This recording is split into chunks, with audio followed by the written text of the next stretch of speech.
All right, gonna keep the intro short and sweet this week. Jack, myself, and RJ Walgate on this one this week. Jack joined us a second late, but RJ and I talked about the Backyard Sports Partnership, talked about the Magic versus D-backs matchup, talked about RJ's current metrics, how he's checking in the height and weight columns, and then wrapped up with some extremely hot takes, burning hot takes from the first half of the season, including who we have missing the postseason and who we have winning it all. So without further ado, this is the Pipe It Up podcast, and cue the intro.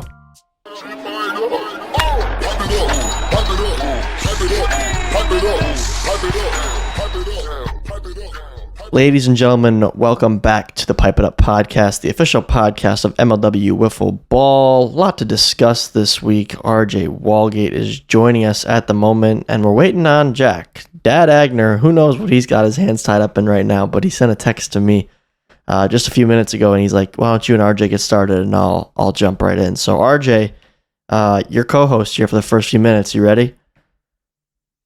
Ready as I'll ever be, Tom. Strapped in, ready to go. Let's get it done. Beautiful. First thing I noticed, RJ, was that the Gators jersey in the background of your camera for the video podcast consumers. What's the story of that? Why is there a Gators jersey on your wall? For those that don't know. Yeah. So for those who are unaware, before I joined the league, I was a diehard Great Lakes Gators fan, diehard Brennan Zerlag fan, and specifically. So 2022 Wolf on the Mitten. First time I got the chance to meet him, and the back of that's actually signed if I was to flip it around. So the autograph Brendan Zerlag jersey hangs on my wall. And once you got drafted into the league, you never thought about maybe taking that off the wall? You wanted to leave it up there despite the Gators being your enemies? I think it's important for me to remember where I came from. It's good for me to keep perspective during the good times and the bad times, that once I was a fan of this league, and I think it when I don't take that for granted, I think it honestly helps me play better, which is something I've tried to get back to this year. So no, it'll stay on the wall, because remind myself that if young RJ would see where he was at right now, he'd be losing his mind. So I always try and keep that up there as a reminder. I like that. I like that answer. Good answer. Passes the test. Passes the vibe check. Well, RJ, we're waiting on Jack, but the first thing I had on the agenda today before we really interviewed you, quote unquote, was to discuss the announcement today on the MLW Instagram that we have officially partnered with Backyard Sports. I think for a lot of you fans that are my age, have a lot of nostalgia around Backyard Sports. Specifically for me, it was Backyard Baseball. I used to play that on my parents' desktop computer that we had in the house.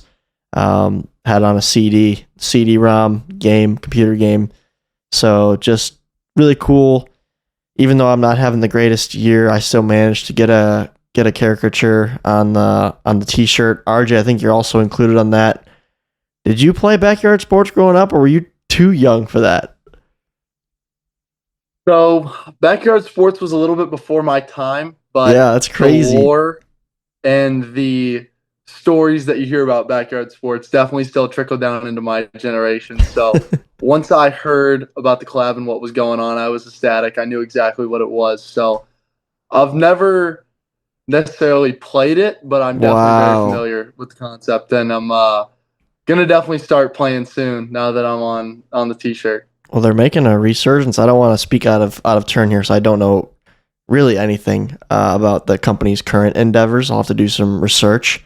I'm sure Kyle could share more on that the next time he's on the show. But yeah, back in the day, that was such a fun game. My sisters and I would play it all the time, and the hitters at the time in that game were athletes, real baseball players, not the actual Backyard Sports characters like Pablo Sanchez, but Sammy Sosa, Jose Canseco, Nomar Garcia-Parra. Those are some of the names that I remember playing as in Backyard Baseball. 2003, I think, was the one that we had on CD. So, cool thing. 2003 was the game that I used to play, I think. So 22 years later, to be affiliated with MLW and to have MLW partner with that company and that brand is pretty cool. So if you guys didn't see that, listening to this podcast, definitely check out the Instagram MLW_Wiffle. Check out the collab. There's a t-shirt available.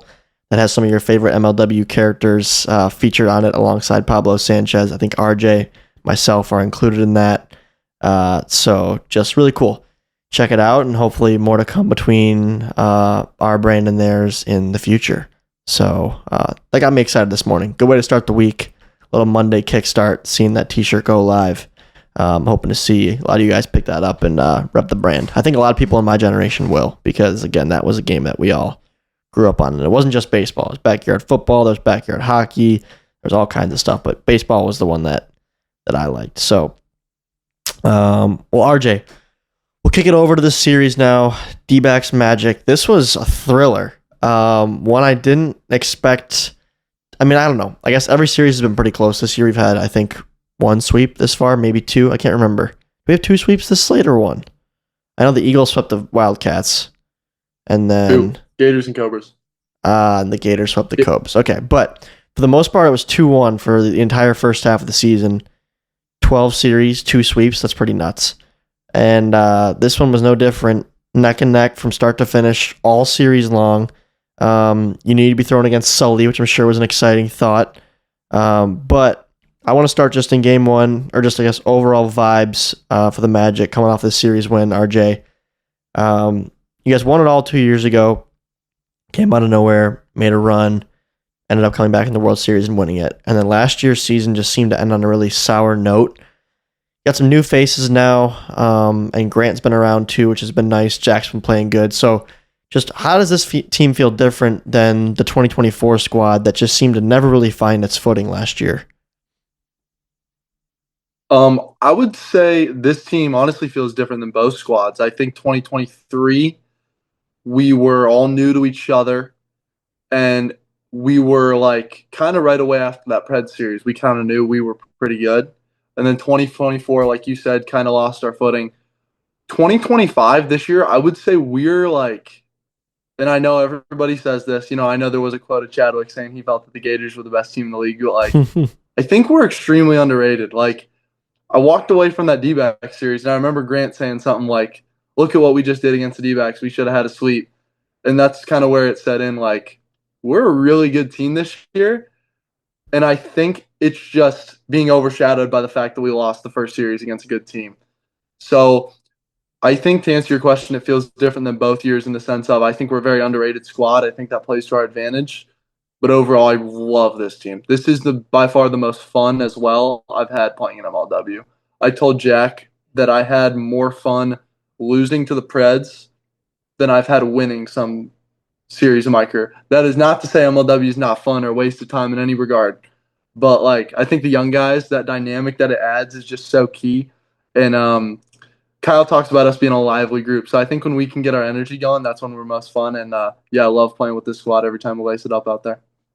Ladies and gentlemen, Jack Agner has joined us, coming at you live from home. Jack, thank you for joining us today. Not going to put you on blast. We appreciate your time. I apologize for the tardiness. No worries at all. Thank you very much for continuing on. RJ's just staying hydrated over there. We just asked him his first question, and he helped me co-host through the little announcement of Backyard Sports and that partnership that we saw on Instagram today. So keeping this interview rolling, RJ, and then Jack will find his footing, just like you all have this year.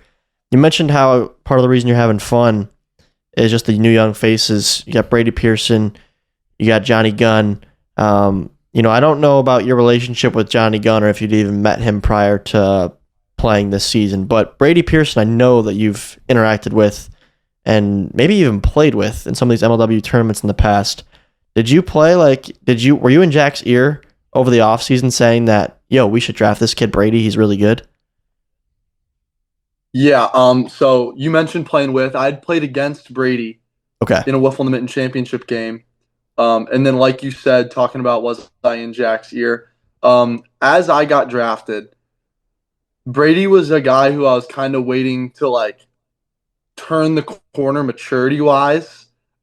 With, like, not – Brady's always been a mature kid, like, to be around. But in terms of, like, that kind of strength aspect and how he would fit with the flow of the game, I was a little bit waiting for him to turn the corner there. And I think I brought that name up to Jack in the offseason because I really thought that this was the year he could make a big, like, impact in MLW. You know, I would never want to, based on the way I came in the league and I know how young I was and I know how I was the year before that, I would never want to push someone into a spot when they were too young and start their career off in the wrong way if I didn't think they were ready for it. But I definitely thought Brady was ready for it.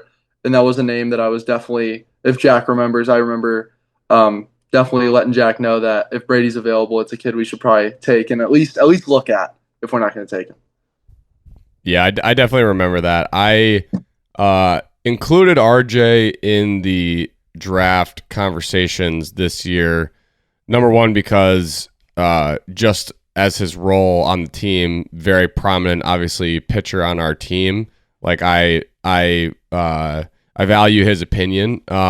He's much closer to the game of wiffle ball, believe it or not, than I am, even though I am somehow weekly wiffle ball podcast host. He's much closer to the game in terms of the guys that are kind of up and coming. So yeah, Brady was a name that I don't remember if it was he was suggested to me by RJ and I bounced it off RJ or RJ suggested it, but I do remember specifically talking about Brady and RJ having, really positive things to say about him. So it's been awesome to watch kind of him, even through the first like 3 series, just how he's adapted. And I think mature is a good word. I somehow ended up with I feel like the most mature, 15, 16-year-olds like in the league on my team, which is a good thing. I do remember having those conversations.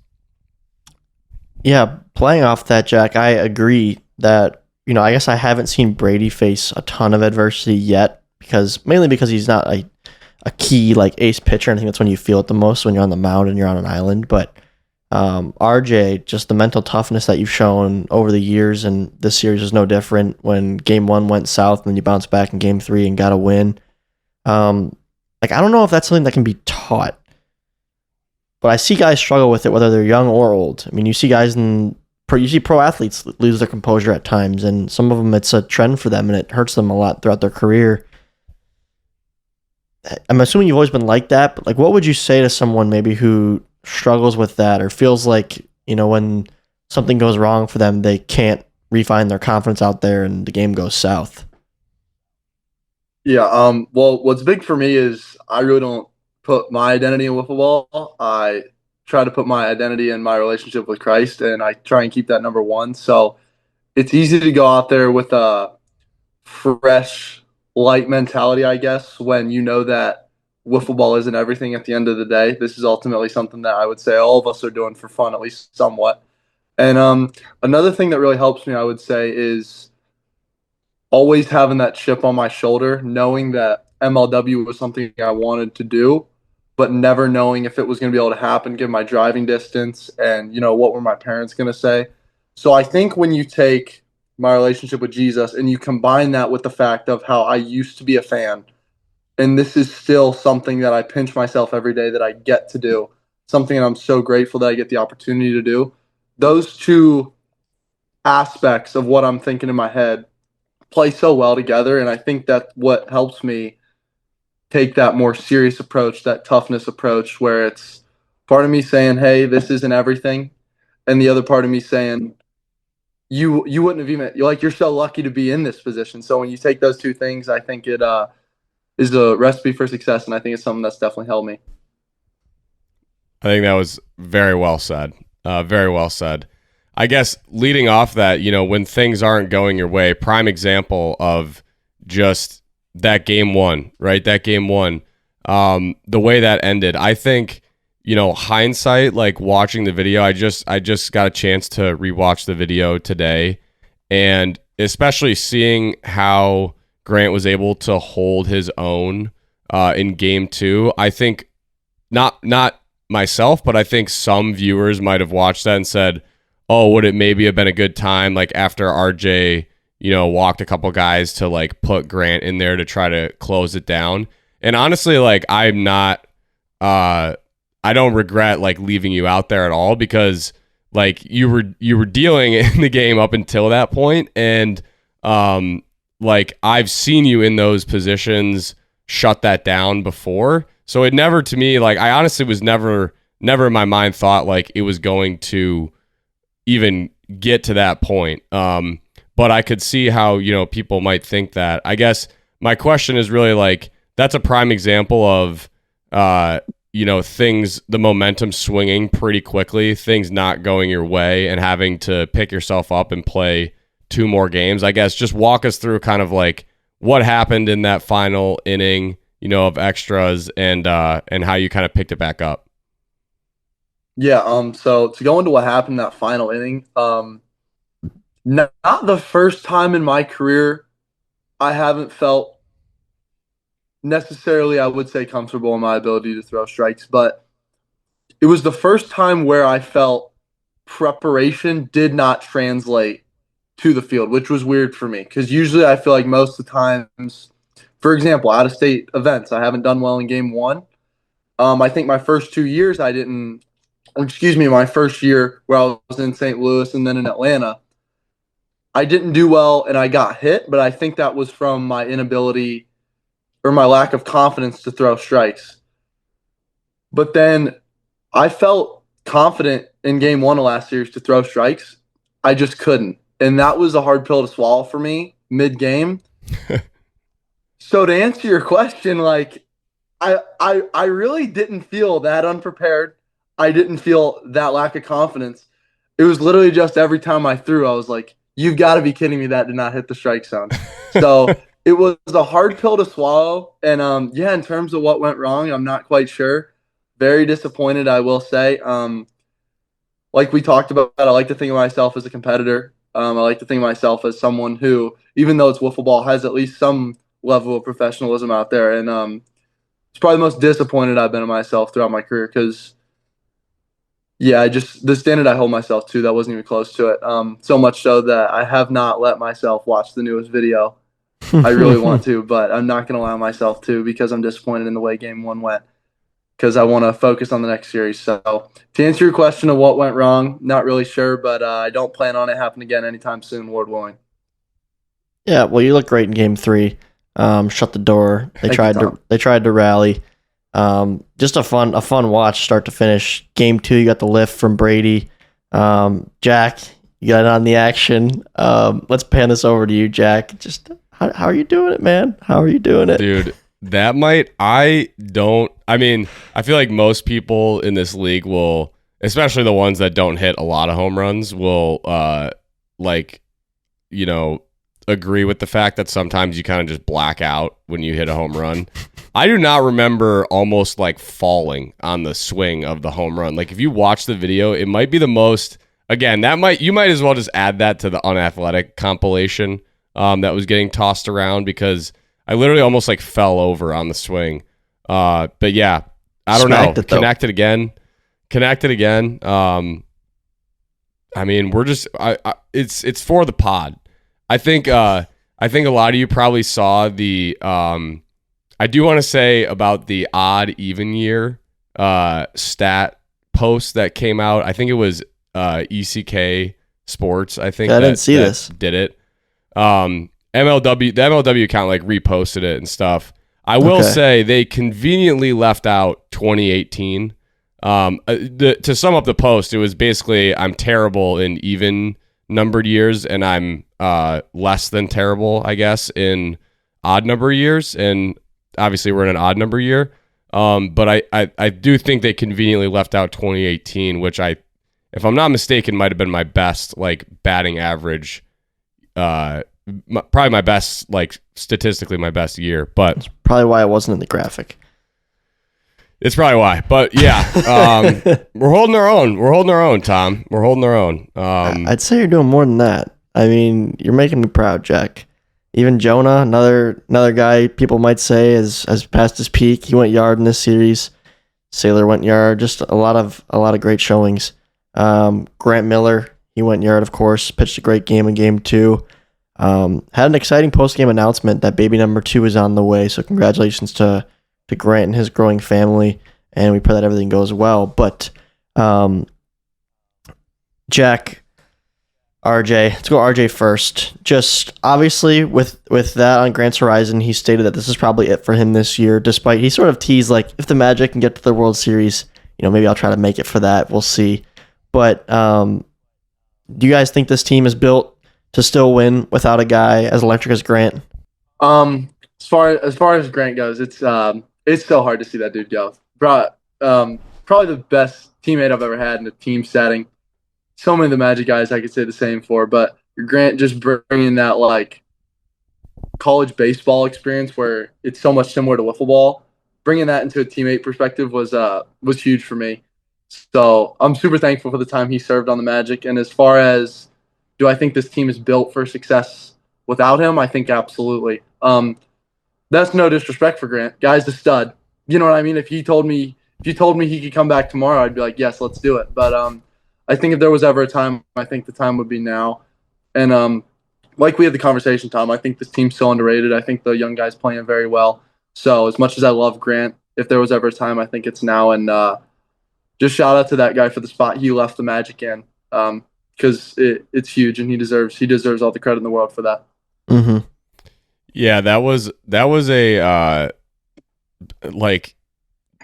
that was a actual, like, there was a lot of thought that went into whether or not Grant should even come to that series, because he kind of said like he's available, but with the obvious caveat of like he's probably not going to be available for the rest of the season. Mm-hmm. And as we talk about so often on this podcast, just the limited number of reps you get in a MLW regular season, it's really like, if you're a pitcher, it's like every pitch counts. If you're if you're a hitter, it's like every pitch counts, right? Like every at bat counts.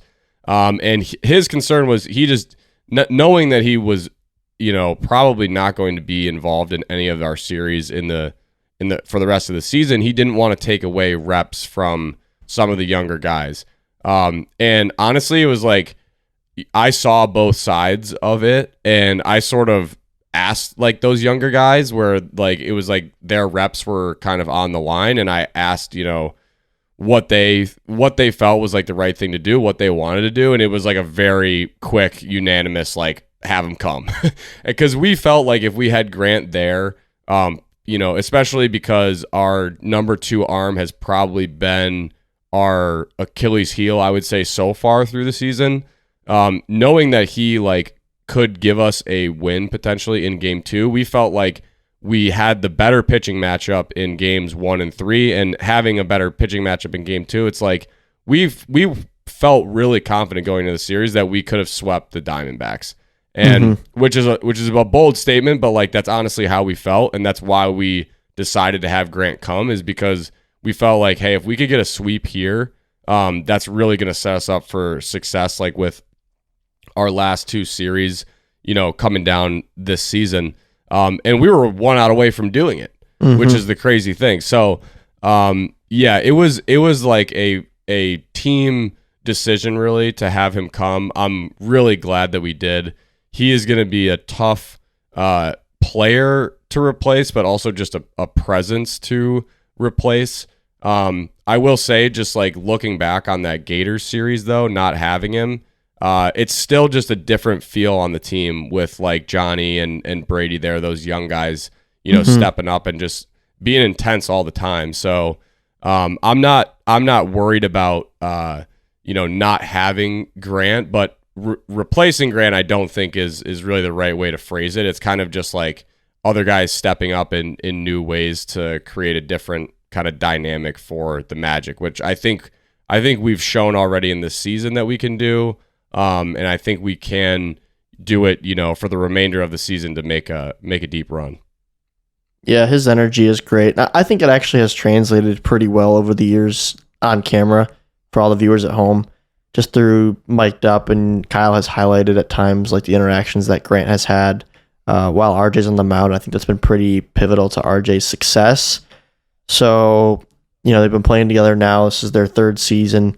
So hopefully, RJ, you've taken enough of Grant's tips to heart, and now they've stuck with you, and you can do it without him out there behind you at shortstop. But yeah, great teammate. I can only imagine what it's like to play with him, and we do wish him the best. And who knows, maybe we'll see him maybe we'll see him suit up again for the future and give it one more go with the Magic. But truthfully, I thank you to Grant if he's listening, or if any fans of the Magic are listening. Just a thank you to Grant for all that he's done for MLW, and it's a big sacrifice for him, or it was, just because he lived a couple hours away. Again, had a newborn while he was playing in the league, and now has a second child in the way. So just a big sacrifice to make. And he loves the game. He plays in multiple leagues, and it's probably been tough for him to pull back. But I'm happy that you guys brought him out, Jack, just for the sake of that. As in, I don't know how many more series of wiffle ball in general he'll have the opportunity to play in his young adult life, whether it's in our league or in the national tournament or in his league in Kalamazoo, Michigan. I just think it's cool that you guys were able to get him some more reps before his life got even busier than it already is. So it's awesome that the young guys were excited to have him come out, even if it meant their reps were on the line. It's cool to hear. I agree. I mean, I think RJ would also agree that says just about everything you need to know about who Grant is, as a player, but also just as a teammate and a person. That those guys were no hesitation, unanimous. Yes, have him come out. Mm-hmm. You mentioned slate 4. You put yourselves in a pretty good spot. A gritty 5-4 start for the Magic. A gritty 5-4 start, I'd say. Again, did it one without Grant. Played a tough Preds team to start the year off with a lot of new faces. You got the Cobras and the Mallards coming down the wire here. Slate 4 and 5. The Cobras obviously not off to a start that they'd want to be, and I'd say they're a vulnerable team right now. Whereas the Mallards, on the other hand, have been a force to be reckoned with. So, how do you sum up those two matchups, RJ, you got in the second half of the season? I think you sum them up like you said. You got two teams on two different ends of the spectrum, but I think mindset's got to be the same. It's business when you get to the Meadows. Sometimes, of course, approach is going to be a little different based on the team you're going up against and what you want to give and don't want to give certain guys. But I think when the mentality is as consistent as it can be throughout the course of a season, that is when not only a team, but also aces and pitchers in general can really be at an advantage. So I try and keep my mentality as consistent as possible, which is just give all the glory to Jesus and attack. Business as usual. Jack, without Grant, does this mean we'll be seeing more of you in the lineup potentially, especially with your consistent, powerful bat? That Two series in a row. That might be the hot take. Yeah, consistent, powerful bat. Yeah, I don't know how many guys in the same video have hit a home run and then struck out with the ball hitting him in the forearm. So that's got to be a new one. Yeah, I mean, we'll see. I will say, I guess, inside scoop here for the pod listeners that I will not be at the in-person event in Maryland against the Cobras. I will not be at that series. So that's, to your point, Grant not being there, me not being there, who apparently has a consistent, powerful bat, that just gives opportunities to other guys, right? It gives more opportunities for guys to get experience, especially those young guys. So those last two matchups, kind of like RJ said, they are different teams, but the way I look at it is the Cobras haven't had the start they wanted, but they're also a team that's basically going to be playing with nothing to lose in a electric environment. So I don't really, it's kind of throw out the record books. Whenever you're playing, I feel whenever it's Magic Cobras, it's throw out the record books. It literally doesn't matter. Anything can happen, especially in those, in-person events. But the Mallards are just rock solid. I mean, bottom line is we're going to have to bring our A game plus to win that series. And I'm expecting both of them to be competitive series. Yeah, to piggyback off Jack's point and what he was saying there, like he said, Cobras, you got a team playing with their backs up against the wall. And then if you want to look at the Mallards, I love you, Tom. Mallards haven't necessarily played great towards the end of the season last few years. if you take playoffs, and I know Slate 5 is True. a little different. But so like to piggyback off Jack's point, you could play devil's advocate for an hour, but that's why the Magic, we just gotta keep that consistent mentality and just take it one game at a time. I love it. Yeah, Maryland will be interesting. A couple of vets not going to be present. Really going to rely on the young core. RJ could even be viewed as more of a veteran presence in that series. But RJ, this is your third year. I do almost look at you as a veteran. It just feels like it's been forever since we had first met, and now just seeing you out there is like any other old series. Which people become familiar so quick in this league. Came in when you were 14. I want to say 14. And you were 6'5". Now you're 16. Mm-hmm. You driving? I'll be 17 in a week. You're 17 in a week. Okay. Yeah. So you're driving now. What's the official height these days? 6'7". You're 6'7"? Yeah. Oh my god. Oh my gosh. I did not know that. You're 6'7" without the basketball shoes on? Okay, I'll say we're like 6'6.5" without shoes. So Okay. we gotta. I mean, I feel like let's just say this: the fans in Maryland will see me 6'7" because I will have shoes on. Whether that's the Grinches or the Shark sandals in the post game interview, they will see me at 6'7". Are you still growing? My next question. I do not think so. I will share an interesting stat. Mm-hmm. My shoe size has been the same for like 3 going on 4 years. So foot's definitely done. Rest of the body, not sure. I think we're done. We'll see what the Lord has planned. Maybe a few more inches up his sleeve. Who knows? How's the appetite? Are you really, really hungry all the time? I would say I hit my peak like 13 years old. Now it's like if I don't love the food I'm eating, I can't put away like a ton of it. Like I still eat a good amount for a human being, but I wouldn't say I necessarily sit at the dinner table for 2 hours, if that's the question you're asking.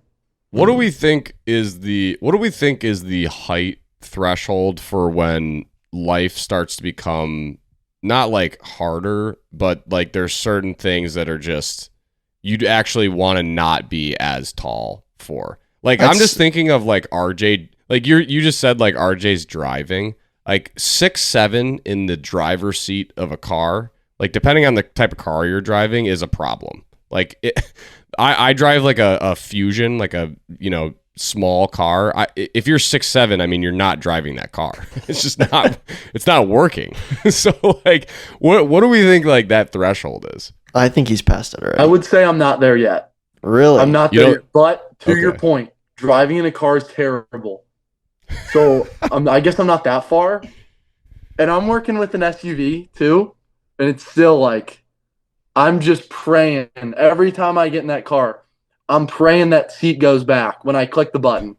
And when it doesn't go back, it's a long drive. So to your point, I don't think I'm there yet. Like I'm not hitting my head on doorways or anything ridiculous. But I would definitely say the 2 obvious ones that come to mind are the car and roller coasters. Those are the two I struggle with. Yeah, roller coasters. You got to be careful there. Big coaster guy, RJ? Big coaster guy. Cedar Point's an hour north of me. So it's actually an hour northwest. Closer to, it's kind of like on my way to you guys. Are you too tall to ride anything? Or no? They've tried to tell me no a few times. I'm sorry. Oh, they have tried to tell you no a couple times? They've tried. They've tried. They haven't. I have never been like forcefully told no, but they've tried. See, I'd be concerned for my own safety at that point. If someone was like skeptical about me getting on the roller coaster, I'd be like, yeah, I'm not getting on that. Yeah. That's hilarious. I've never heard of someone being too tall to ride the roller coaster. Normally you're making jokes when someone isn't tall enough. Yeah, you kind of got to pay attention at theme parks and like see where they're at, because it's obviously not as obnoxious as the too short little stick they carry around for the little kids. But look, hey, I was once that kid, RJ. You can see where it's at. I'm sorry? I said I was that kid who couldn't ride rides because he was too short for quite a while in my life. I did not share that experience, Tom. We'll just put it that way. I can recall going to a birthday party when I was probably like too old. I was probably 10 or 11 maybe, somewhere in there. And one of the activities we were doing was riding go-karts, like a little go-kart race. And like I immediately had concerns, like I don't know if I'm tall enough to do that. And like every other kid at this birthday party just walked right in and had no one batted an eye. And then as soon as I tried to just follow the pack, the workers like snapped his fingers like, yo, you gotta come measure. And sure enough, I was too short. So then I rode in a go-kart with the birthday boy's mom and did the race. Oh, Oh, that was with the solo mother. rider So for Tom. beat. Dang Tough. it. It's tough look. But RJ, this might be a really dumb question, but can you dunk? You should be able to dunk, right? Yeah. I fight through some knee pain. So, but yeah. That was my one thing is like I know you're tall, but you also have to be able to jump a little bit at your heights, I think, still to dunk. Yeah. It's not always easy, but we can get it done. I'd Life on the line, like we're to dunking. think he's being humble. I think RJ can probably jam it pretty good. I like that answer, Tom. We'll just leave it there. I like that answer. All right. Well, RJ, we appreciate your time, man. Best of luck to you moving forward this season. Looking forward to playing you guys. Jack, I hope that you can come to our series whenever we play in Slate 5. That'd be a fun one. We'll have to remake the jersey swap picture from a couple of years ago. Yes. That was last season, actually, I think, when we jersey swapped. But best of luck the rest of the way, and have a rest of your night, RJ. Appreciate you coming on the show. Yep. Thanks, fellas. Appreciate it. Y'all have a good one. All right, thanks again to RJ. Jack, any final comments on this one? Electric series. I'm sure you're thrilled with the outcome, but from the manager's chair, how you feeling at 5-4 at the break? I'm feeling good. I think at the beginning of the year, if you told me we'd be 5-4, I'd probably take that. I think we've played two of the stronger teams, definitely playoff caliber teams in the past two series, and we've come out on top of those. Almost, swept them in this last one. And yeah, I think we're in a really good spot. I do think that this Cobras series is very important. Trap not series. having a couple of us. Trap series for sure. Not having a couple of the veteran guys, like I think that's a real thing. Like anything can kind of happen in those out of state series, like playing defense. It's loud, it's chaotic, and anything can happen. So I think we're in a good spot, but we still got to execute and just take care of business. Yeah, agreed. It definitely opens the door for the Cobras. I know Drew will be bringing his best. He loves to play in front of a crowd and the theatrics that are involved with that. So I do think it's a bit of a trap series for the Magic franchise, given they'll be a little short-staffed in that one. But comment of the week this week. A couple things to touch on in this series, and this will transition us there. Someone said, man, how I wish I knew every mic'd up was informative, playful, humble, and entertaining as the one we got today. Great series. Proud of everyone. Much love from Washington. Mic'd up this week was Nick Saylor, the great return of Saylor. We had Carlington out there, and we had Michael Shima out there as well. First appearance there for a lot of those guys. Really got the whole D-back core together, which actually I think made this win more impressive for you, Jack, because they had all their cylinders firing from a chemistry perspective, which has been the D-backs' secret sauce over the last 5 years. So, but good to have them out there nonetheless. Does Saylor still want to be a Wildcat? After his interview and his mic'd up, it's like, who was he playing for? I wasn't quite sure after listening to those interviews. Yeah, I mean, it's, again, this might be the first time. There are a couple first time things in this video. One, same guy hits a home run and strikes out hitting his forearm. Two, we have a player actively boycotting the team that he's on, not wearing the team hat in honor of his former team is a very interesting move, and especially for a team that I think prides themselves on their chemistry. It's an interesting move, but no, I think Saylor is just a really genuine dude, and really liked playing on the Wildcats. Like, and I think he's gonna I really like so after playing what on he the said. D-backs. Yeah. Yeah, I think he's gonna really like playing on the D-backs too. Yeah, Sailor is someone who he loves to spread positivity. He loves to give compliments. He loves to just be a positive force in the room. So I don't know, it just cracked me up how like 50%, maybe even more of his pregame interview was just praising the Wildcats, and then probably half of his mic'd up as well was just praising his time on the Wildcats. If I had to guess, Jack, what happened was Sailor probably, not a knock on Sailor, love the guy, nicest dude. If I had to guess what happened, he probably either didn't want to wear the hat or he just like forgot it or couldn't find it maybe prior to the series that day. And then got there and then just came up with that story like as Kyle asked the question about, I don't know. I think that's something his brain just came up with, but very funny. Yeah, I could see that. The mustache was immaculate. Good to see Matt out there as well. Matt got himself a nice base knock there when he got his first start. Weird to see Sailor in 6, I will say. Weird to see Matt in the D-back blacks. But Shima, of course, just looks like he was born to be out there, even if it is just coaching third base. That guy's just born to be around the game.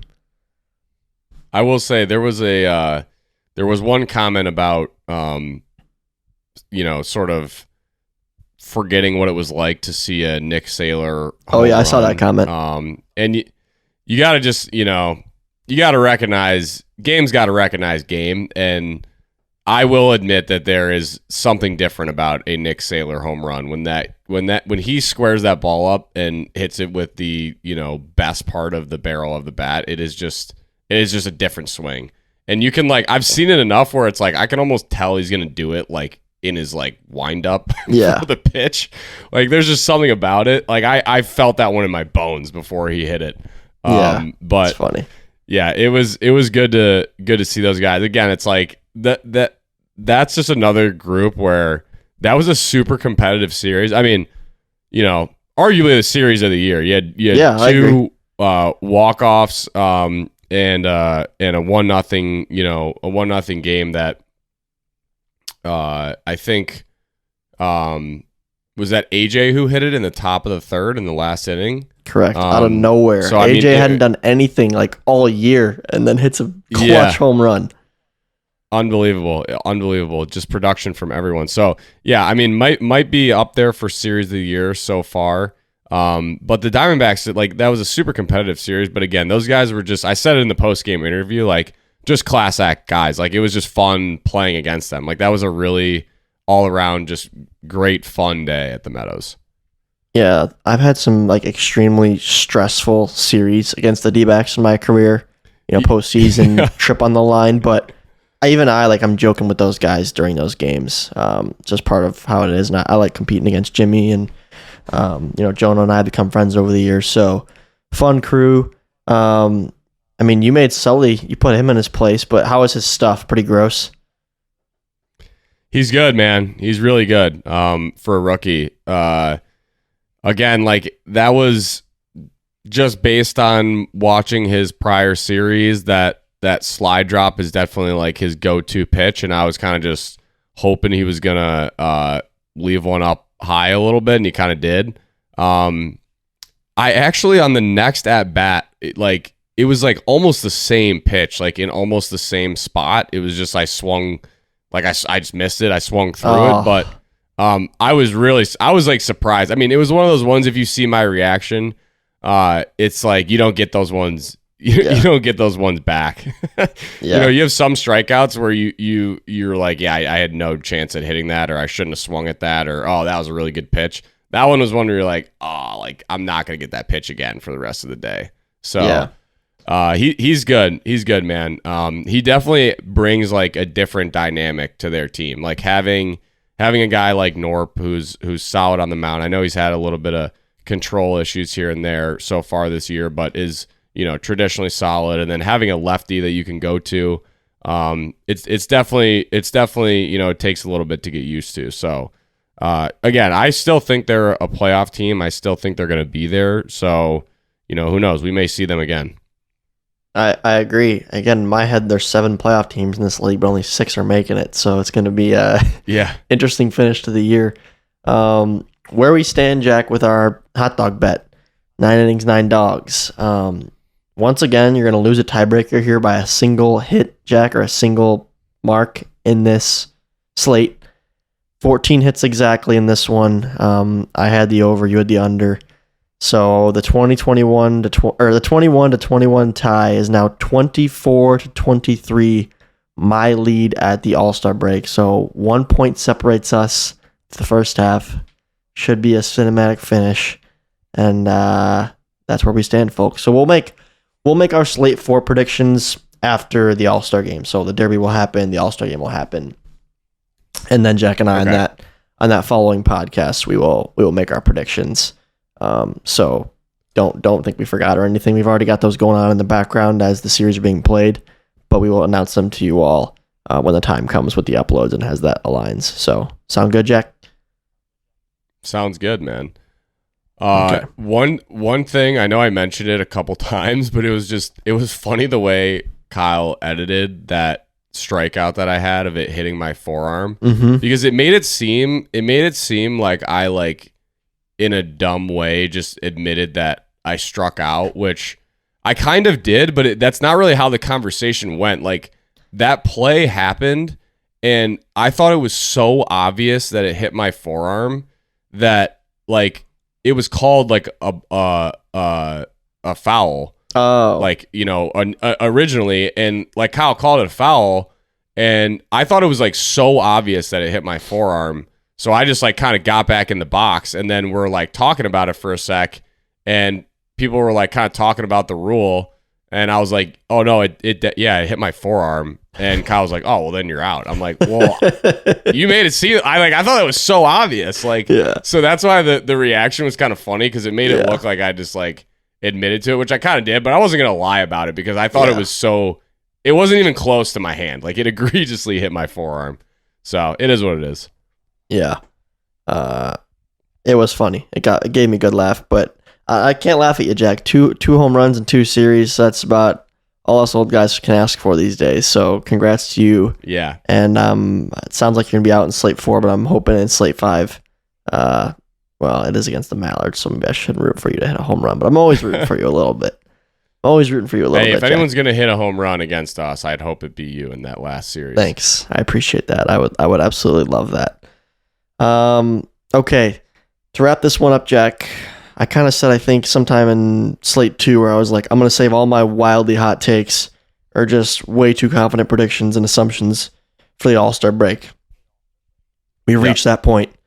So it's time to start firing off some takes just based on the small sample size that we have. And I think the first things first, Jack, I got something to say about the Magic. And it's that the Magic, in my opinion, are right now playing like the best team from what was the AL. That's my opinion. I think you guys are playing real good, and I'd be surprised to not see you guys probably within the top 4 of the rankings by the end of the year.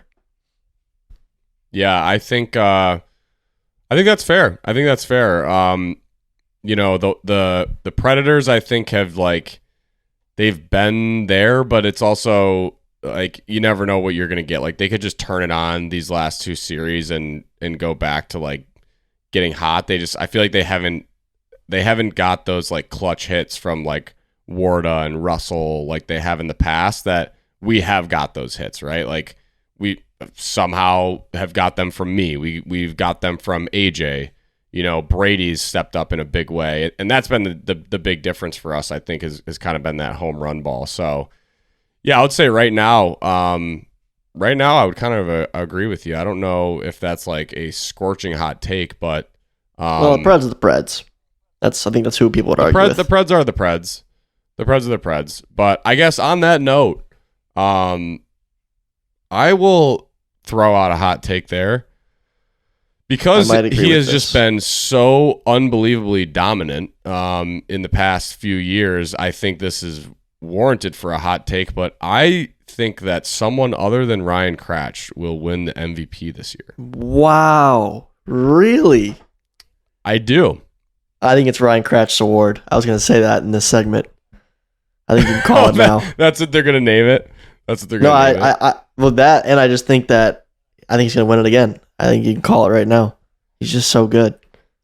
I mean, his batting is so good, but again, it's like, I don't know, dude. Jordan is just like unbelievable. Like he's just like unbelievable on the mound right now. So, like just looking at that, it's kind of like, what's more valuable? Like the best pitcher in the league, that literally is giving up like half a run, or a guy that's like top of the league in hitting. I don't know. Like I guess I don't know what the answer to that is, but both of them are like so far and above like the other people in the category. It's a 2-man race. It's a 2-man race for sure. And it'll come down to these last 2 series, but that's no shade on Ryan. It's just this is a hot take segment, and I gotta throw a hot take out there. And that's hot. I think that one's hot. They don't even need to be hot, really, necessarily. I just think that now's the time where you can just start. No, they have to be saying hot. stuff. They have to be hot.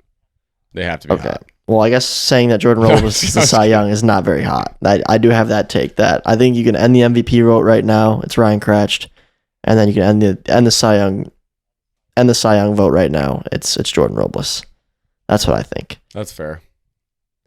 I have one more awards take as well. Okay, let's hear that. I think Brady Pearson's Rookie of the Year. I think so too. I think there's a lot. Really good call. I mean, Sully's good. 1v1. Sully is good. Brady what I would say about Sully is that he's done it on the mound and on, like at the plate. But I think Brady's obviously, he has been better at the plate. In terms of like the home run ball, but I mean, Sully's got he's got a very competitive average. So I don't know. That also probably a 2-man race. It's at least it seems like right now. You never know though, because it's like a guy like Levi Fleer at this point, last season wasn't even on the radar for Rookie of the Year. That's very true. And just came on so hot late and just like, not ran away with it, but he won it kind of convincingly. So I've always been a regular season minded guy, which is a mistake in this league because the postseason is a good chunk of the season itself. And there's a lot of weight in those games. So my awards takes never usually age very well because again, there is a lot that happens in the playoffs and those can be crucial games and moments to dictate who wins an award and who doesn't, just based on how the fans vote. So, yep. Something to be careful with, but I'm just throwing names out there that I think it's chalked. It's what it's going to be. I have another take, Jack, and that is that let's hear it. The Midwest Mallards, for the first time since 2018, will reach the World Series this year. Wow! I think it's time. What's going to be the difference?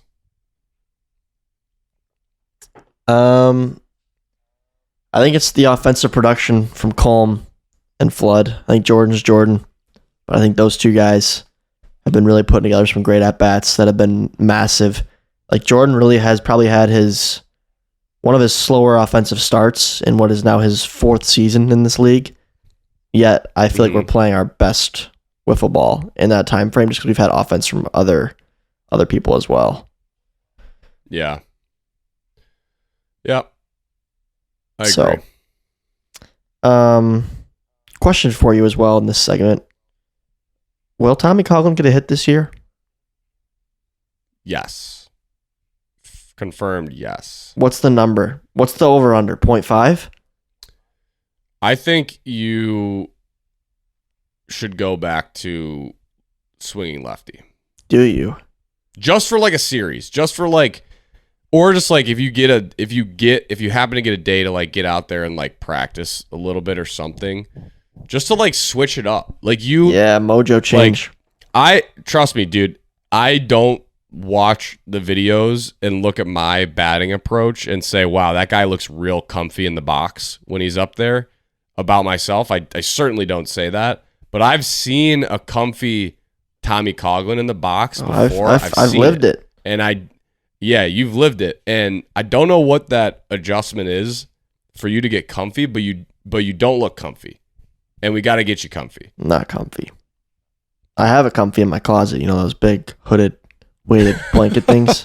But I'm not comfy. Yeah. We got to get you there, though. You will get there. You've done it, Tom. Going lefty just seems like giving up almost at times, but no, I mean, I'll give you guys a teaser into Slate 4. When I arrived to play against the Wildcats, Game 1 starts. I'm standing there watching from the sidelines, just top of the first.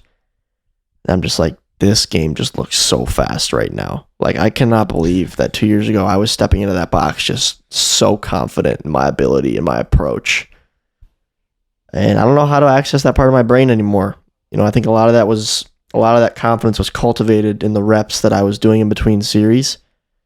The tournaments I was playing in with MLW, you know, throughout the summer and even a couple winter events.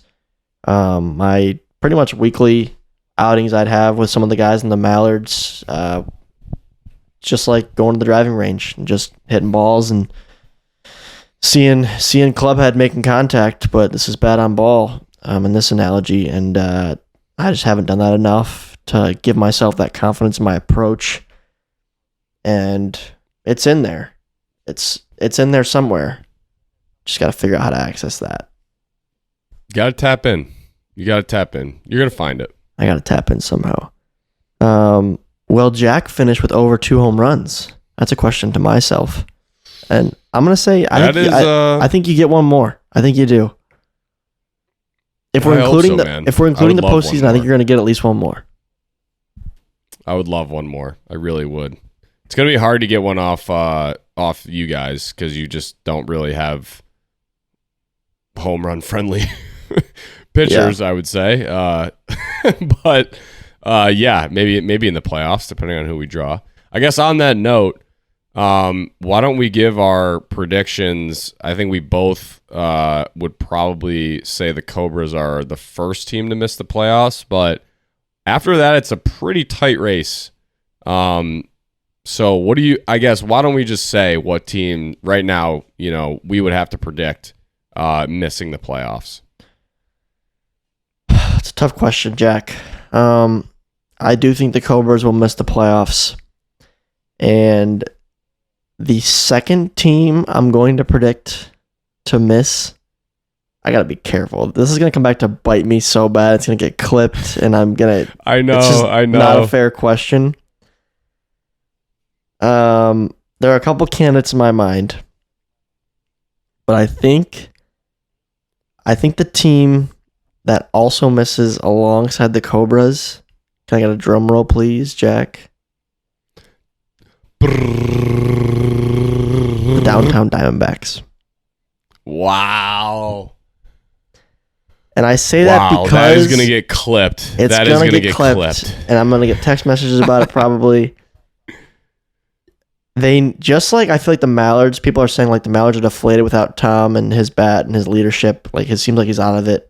For the record, I'm not out of it. Like my heart is very much in it. My players would see that. I just like to have fun out there and make fun of myself a little bit. But Norp just didn't look like himself out there this last series at the plate, especially.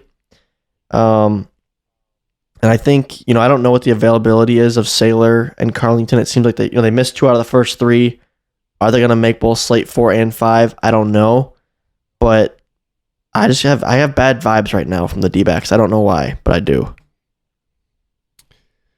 Okay, well, this might be the scorcher. Let's hear your take.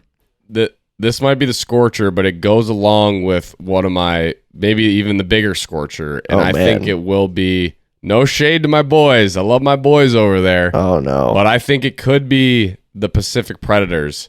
They just have not shown, to me, they have not shown that, like, Predators momentum yet, really, at all this year. Where they're all kind of, like, feeding off each other's energy, and just, like, playing really solid wiffle ball because they're, like, all on the same page. I think it's mostly just been, again, Ryan just kind of, like, carrying their team. And that, if they miss the playoffs, does he win MVP? I mean, just from a recency bias standpoint, right? Like you said, like it's like the postseason does factor into factor into that stuff. So like, I don't know. Like, I don't know if they do in fact miss, and it's them and the Cobras.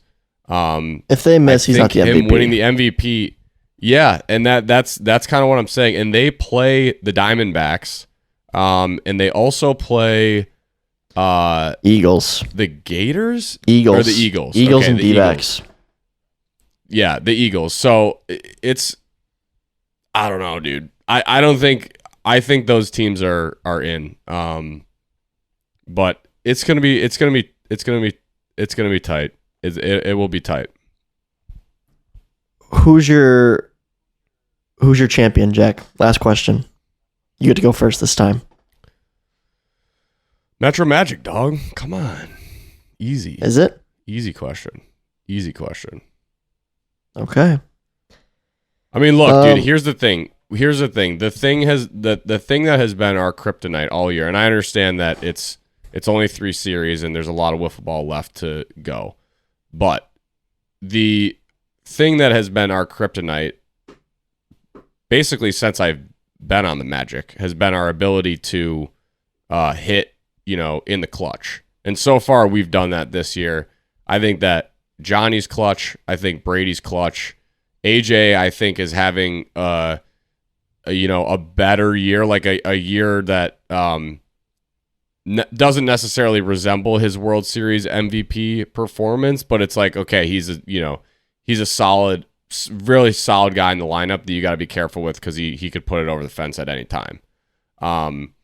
So that's been our Achilles heel, and I think we've proved that we can get over that. So I think as long as we get in the playoffs, RJ can work through any team like pretty much on his own. I'm not worried. I'm not like that worried about having, not having like a super solidified number 2 arm for the playoffs. That could come back to bite me. That could get clipped right there. But I do think we have a shot, and I'm gonna ride with my boys always. You guys know this. I think for me, there's 3 teams that could win it. I think it'll depend on how the bracket lays out, who ends up on top, just based on the seeding and the matchups and the order that they occur in. I think that the Metro Magic win it. That's my prediction. Oh, come on, Tom. I just like what I'm seeing right now. Like you said, the offense has been special, but again, it depends on. I think the Eagles, the Mallards, and the Magic are the 3 teams that I think have a shot. That's my opinion. Yeah. And not the Gators. Not the Gators. Why not the Gators? I don't think that Sawyer can carry them through a whole playoffs. I just don't think that's realistic. I think they're close, but just my opinion right now, Jack. I think the Magic have what it takes with a stud arm and really solid offense. The Eagles' offense is just so good. I think that's a team that we match up very poorly against. But we've also felt unstoppable at times with just how great we've been in games that Jordan have pitched. So I think those 3 teams all have a shot to get there, and it wouldn't shock me if I'd be surprised if it came from somebody else. I'll take that. I'd say Preds lack the offense, Cobras lack the pitching, Wildcats just kind of haven't found their footing yet, and it seems like it might be too little too late for a true championship run out of them. Gators, I have concerns about the pitching and Sawyer and his mental fortitude throughout the entire postseason. And then lastly would be the Diamondbacks. And yeah, I just haven't seen a clear ace that could carry them through a postseason run as of right now. It's kind of wild because even just based on the videos and stuff, I feel like the Predators haven't been, that solid at the plate outside of Cratch, but his average is just so good that he can win them games. Their team average, they're second. The Eagles are hitting 250 and the Preds are hitting 252. Yeah, that's nuts.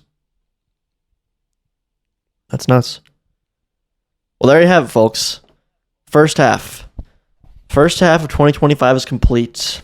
This Friday will be the Home Run Derby on the channel. It's going to be exciting. New format. These are timed. It's a timed derby now. It's no longer the 10-out thing. So I expect there to be some runs from people you might not expect.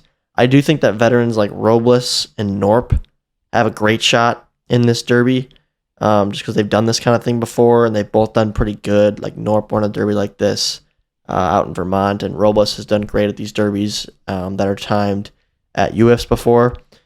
But I also like the chance to some of these younger guys who are just built for the stamina of it. So I think someone like Jonah, who's so good at the other format, maybe even Ryan, they're a little less familiar with this style, and it might not play in their favor. So I like Robles, I like Norp, and I like the field. Nice. Good picks. So, Good picks. I agree with that. So stay tuned for that this Friday. And then also coming this weekend, for those that have tickets, is the Maryland event. I bet you tickets are still available for that. Information is on MLWWiffleball.com. Cobra's taking on the Magic over at the Ripken Experience, so check that out if you're on the East Coast. But thank you all for tuning in so much, and we will see you all next Wednesday. Pipe